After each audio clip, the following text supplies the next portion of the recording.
Good day everyone, I am Jinitan Moreno. The title of my piece is The Kind of Love I Want. This piece expresses how love is not about perfection, but about patience, honesty, and acceptance. It reminds us that true love helps us grow and makes us feel enough for who we are. The kind of love I want. Love is one of the most beautiful feelings in the world. It can make you smile for no reason, and it can also make you cry without warning.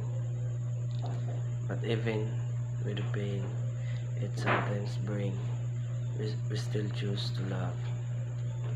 I've learned that love is not about perfection. It's not about flowers, gifts, or sweet words. It's about patience, honesty, and understanding. It's about choosing someone, even on days when it's not easy.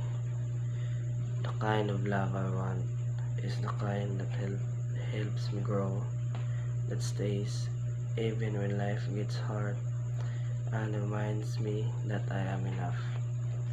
Because true love is not about finding someone to complete me, but finding someone who accepts me completely. And that's it. The kind of love I want. Thank you, and may we all find a true love that helps us become better, not broken.